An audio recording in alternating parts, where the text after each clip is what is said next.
Muitos usuários de maconha acreditam que ela é uma droga inofensiva, ou seja, ela não causaria danos, não viciaria, ou até mesmo seu vício seria algo psicológico, ou seja, não entraria dentro do conceito de dependência química. Mas será mesmo? Bom, eu sou Ana Clara, sou psicóloga clínica e vim aqui esclarecer se essas proposições são realmente verdadeiras. Antes de iniciarmos essa discussão, é importante deixar claro que nenhuma substância é inofensiva. Por quê? Porque isso vai depender de alguns fatores, como, por exemplo, o histórico genético, como o histórico de desenvolvimento, ou seja, o tempo ali em que você esteve na barriga da sua mãe, sua história durante a infância, a sua história durante a adolescência. Depende também do tipo de armazenamento daquela substância, depende de como ela foi feita, depende até da quantidade da substância. Então, um exemplo que eu poderia dar são os alimentos. Um amendoim, ele pode ser algo inofensivo, pode ser até benéfico, já que ele tem proteínas. Mas, se eu for alérgica a amendoim, ele pode ser mortal. Afinal, se eu vou numa festa de Natal e fazem uma sobremesa que vai amendoim, e eu não sei disso e sou alérgica, se eu comer essa sobremesa e não for tratada a tempo, devidamente tratada, seja com antialérgico ou qualquer outra coisa do tipo, eu posso acabar falecendo, já que ocorreram inúmeros casos de pessoas que faleceram dessa forma, né? Ingerindo alimentos em que elas eram alérgicas. Isso pode ser exemplificado com diversos outros tipos de alimentos, certo? O leite, para quem é intolerante à lactose, açúcar, para quem é diabético. E aqui eu estou entrando aqui no, provavelmente, histórico genético, né, do indivíduo. Mas eu posso até falar aqui do armazenamento da substância, já que se eu como um alimento estragado, eu corro o risco de sofrer intoxicação alimentar. Então, você está comparando alimentos como amendoim com drogas? Bom, de certo que sim. Talvez para quem seja muito purista, seja uma comparação um tanto infame, já que eu estou comparando uma substância que para muitos ela causa necessariamente a desgraça do indivíduo e da família, com algo que é uma bênção do Senhor, como os alimentos. Mas, veja, não é uma comparação absurda quando você pensa que não dá para dizer que uma droga é essencialmente maléfica, assim como não dá para dizer que os alimentos são essencialmente maléficos. Medicamentos farmacológicos também são drogas. E eles têm algum tipo de função ali benéfica para os indivíduos. Mas que também podem se tornar maléficas a depender do contexto e de como aquele indivíduo está usando aquela substância.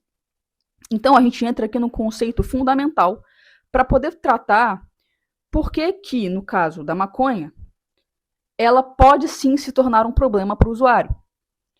Que é o quê? A dependência. Eu sei que o uso da maconha ou outra droga se torna um problema quando existe dependência e essa dependência causa prejuízos clinicamente significativos. Perfeito? Então, beleza. Eu fiz aqui um esqueminha visual para exemplificar o que é a dependência, ou melhor, o ciclo da dependência. Então, assim, você tem o uso abusivo, que é o quê? O uso repetitivo, o uso frequente daquela substância. Isso vai gerar no usuário tolerância, que é necessidades de doses crescentes para poder ter o mesmo efeito. Então, se eu precisava fumar um beck para ficar chapado, depois de um tempo eu tenho que fumar 2, depois 3, e assim sucessivamente. O indivíduo muitas vezes começa a perceber que está sendo prejudicial para ele, ele tenta parar ou reduzir o uso, e aí ele não consegue. Por quê? Porque ele vai sofrer dos sintomas de abstinência, que são sintomas físicos ou psicológicos, que variam a depender da substância, tá? Os sintomas de abstinência nem sempre são os mesmos. Então você tem o que depois? A recaída, que é a volta ao uso, para poder aliviar aquele mal-estar.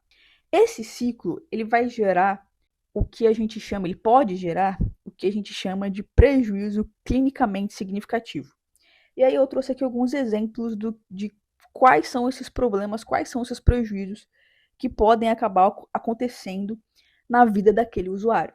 Então eu coloquei aqui conflitos familiares, então às vezes você arruma brigas com a sua família, com a sua mãe, porque você está usando aquela substância. Acaba tendo comportamentos de risco, como por exemplo dirigir sob efeito da substância, manusear ferramentas perigosas sob efeito da substância, problemas financeiros, então muitas vezes deixar de pagar uma conta para comprar aquela substância, problemas legais, principalmente no que envolve as drogas ilegais, como o caso da própria maconha, né?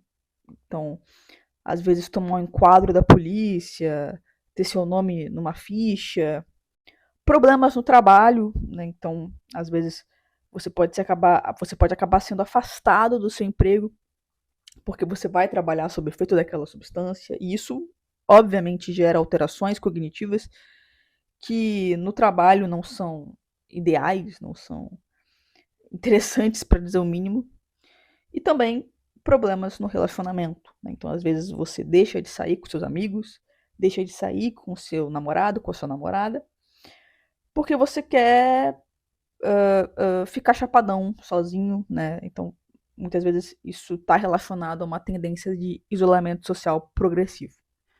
Bom, dito tudo isso, dá para dizer sim que a maconha ela causa dependência, certo? E se ela causa dependência, isso se torna um problema, ou pode se tornar um problema. Então, é falso dizer que a maconha ela não vicia ou que ela não causa dependência química. Essa distinção entre químico e psicológico não faz muito sentido porque é difícil você separar uma coisa da outra. Mas, ainda que eu leve isso em consideração, não dá para dizer que esse vício psicológico não seria um problema, levando em conta as inúmeras pesquisas que mostram os prejuízos associados ao uso crônico, ao uso abusivo da cannabis. Então, é importante a gente ter isso em mente quando a gente vai falar sobre quando o uso se torna um problema.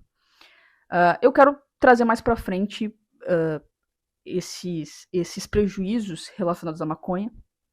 Afinal, eu não sei se vocês lembram o que eu disse lá atrás sobre a questão do contexto genético, do histórico genético, do histórico de desenvolvimento. Isso tem muito a ver com os prejuízos associados à maconha. Então, se você começa a usar a maconha ali durante a adolescência, os seus prejuízos, os danos vão ser maiores e mais irreparáveis do que se você começa a usar depois dos 18 ou idealmente depois dos 25 anos, né?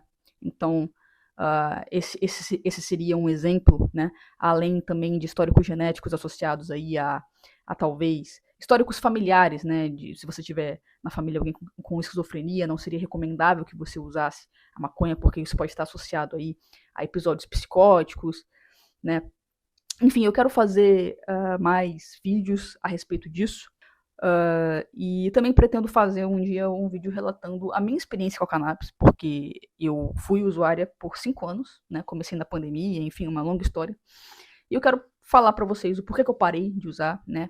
Os efeitos da abstinência para mim foram bastante traumáticos, então acho que é uma história legal também para relatar aí para vocês. Por hoje é só. Valeu aí, galera. A minha gata aqui, ó, tapou aqui a iluminação. Valeu.